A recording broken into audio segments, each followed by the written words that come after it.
warm and lovely welcome to you all our viewers. I'm so glad that you could find time to tune into Hope Channel even as we commemorate the International Women's Day.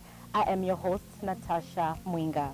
Now, International Women's Day is held yearly on the 8th of March to celebrate the social, economic, cultural, and political achievements of women. It is also a day used to highlight ongoing gender inequality and to call for further change. This year's theme is Digital Innovation and Technology for Gender Equality. And today I am joined by Young Women Christian Association, YWCA Copperbelt Province Coordinator, Madam Sharon Chisanga.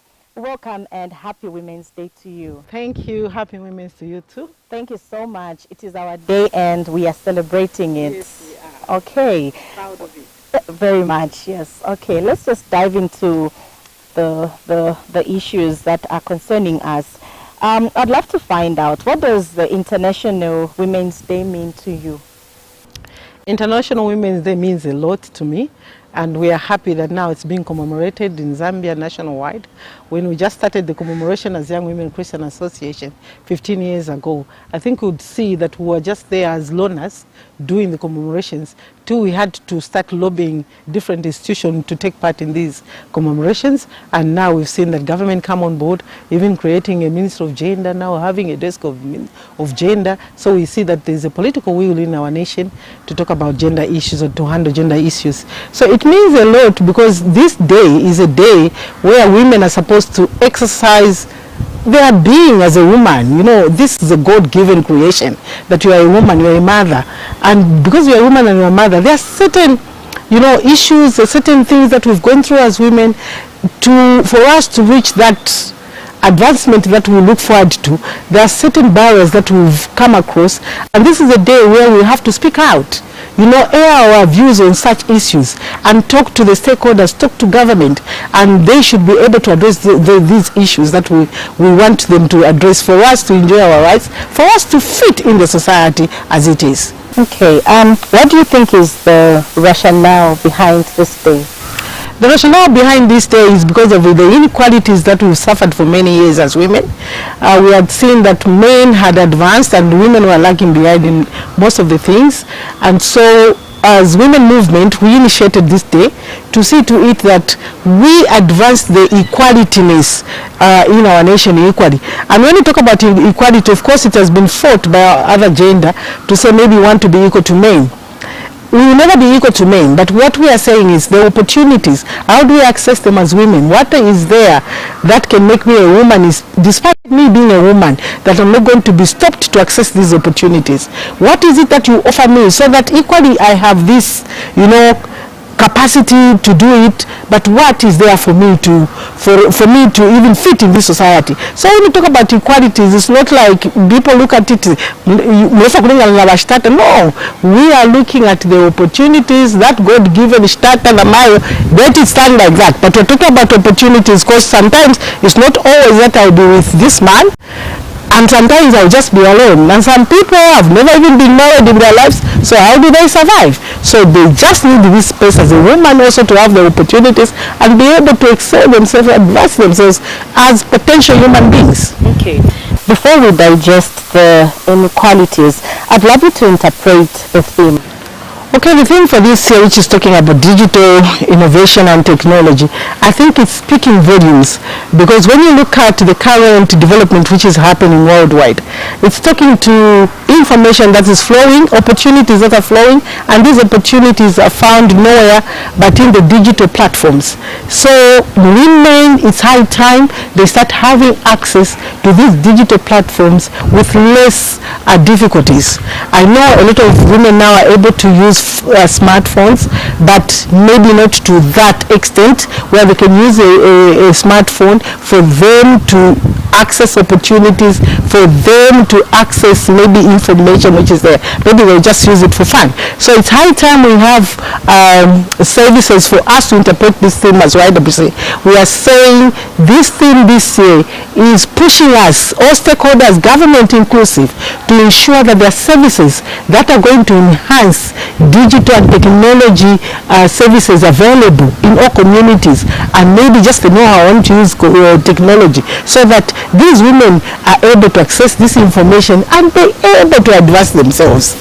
Okay. Do you think most women are taking advantage of the opportunities that are coming through technology advancements? And also just if you look at in the olden days, studies like electrical were so much inclined to the male folk, but now we are seeing that we even have a number of ladies that are actually getting into such studies. Do you think we are taking advantage? I think we are trying. We are trying as a nation, and think as women we are trying, but the numbers are not yet there. So what is important is, I like the theme innovation. We have to be innovative to ensure that we add value in all spheres of our life. It be professional, we have to add value using the information from these digital platforms. We add value to our profession, we add value to our skills, we add value to whatever we are doing. Even our products, even when you engage, we talk about entrepreneurship as at now. You need to know what is selling as at now, and how best do I package my product and service for it to sell. So all that, we need innovation in the way you do things. So it's when you do that, then you're going to fit in the current environment. So that information, you can only access it in the digital platforms. You check how others are doing it, and you'll be able also to tap from there and also polish up your product or service so that you also fit in that kind of environment. Okay. You are watching the Women's Day commemorations here on Hope Channel from Kitwe. And for now, we just get to the streets and get to hear what people have to say about this day.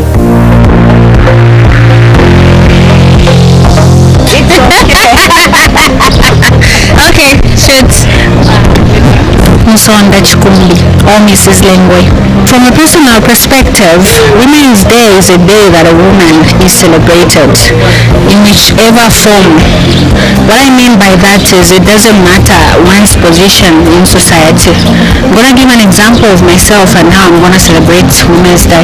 So me and my colleagues at my workplace, which is called Limited, we're going to Kamfinsa Correctional Facility, specifically the women's section, where we're going to spend the entire day that side, just embracing our fellow women and of course reminding them that regardless of their current situation, they still matter as women in society, and they can still give back regardless of where they are currently. So for me, Women's Day is a day that a woman is celebrated, and it's a time to give back to those women who might not have the simple things in life that I'm able to have, that I'm privileged to have. Not that I have everything, but of course in my little way, or in each woman's little way, there's a way that they can give back and uplift the fellow woman.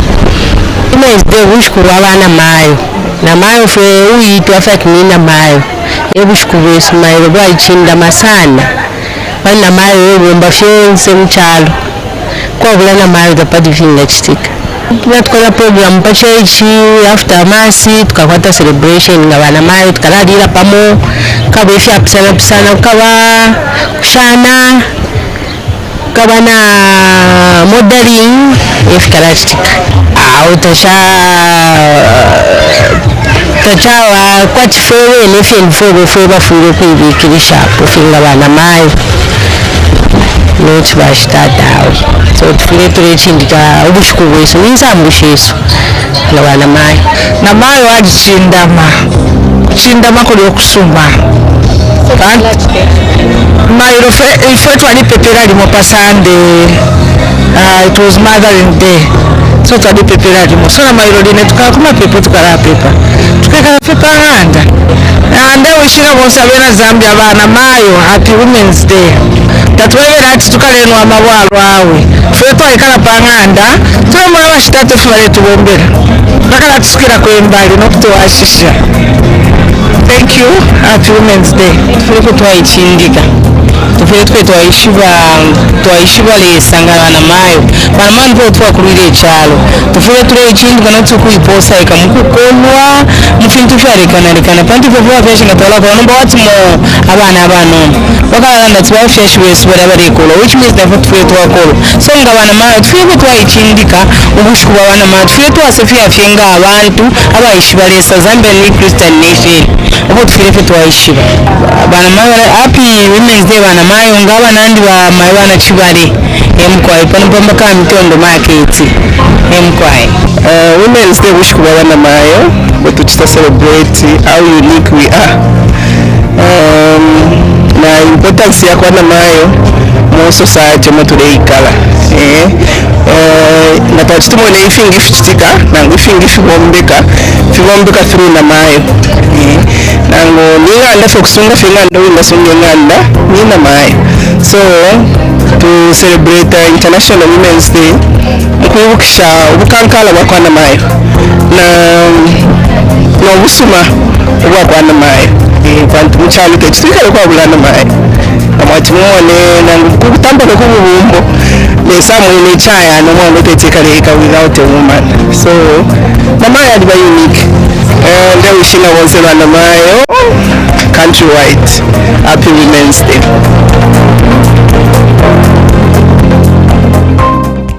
Welcome back. Those were some sentiments from people on the streets. We'll continue with our interview. Madam Sharon, do you think the equality we have been singing about has been achieved? The equality we've been singing about, I know of course we have not achieved it, but it's a gradual process which needs a lot of input for us to attain that 50-50 representation in all sectors of our lives. And I know it also, when we talk about innovation equally is going to enhance that achievement, especially from the women folk. Especially when you look at decision-making positions, we are not yet there. We're very far away from reaching those numbers, and we are saying women need to be innovative for them to be competitive in the leadership positions and be able to acquire those positions with that innovation skill. So for us as a country, we have got these, I think the political will is there, and a lot of people are coming on board showing their willingness to ensure that the equality is enhanced. But the onus also is on women.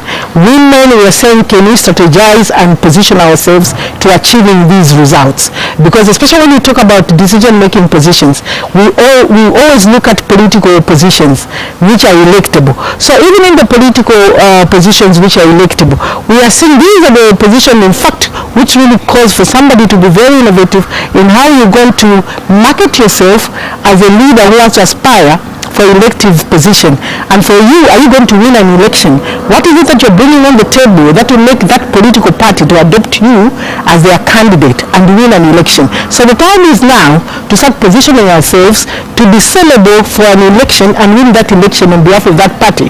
Then as women, slowly we will start to be adopted and win an election for a political party.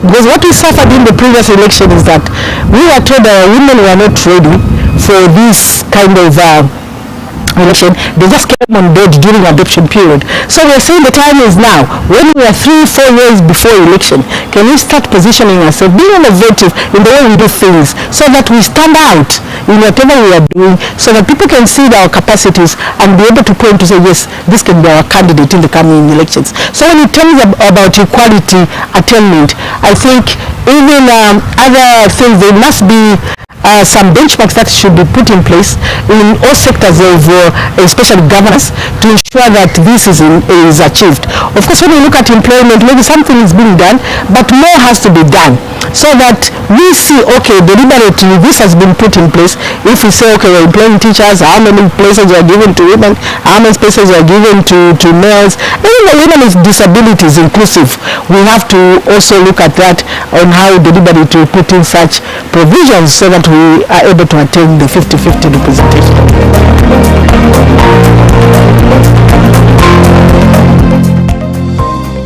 Do you think our cultural upbringing has an impact on how we make decisions?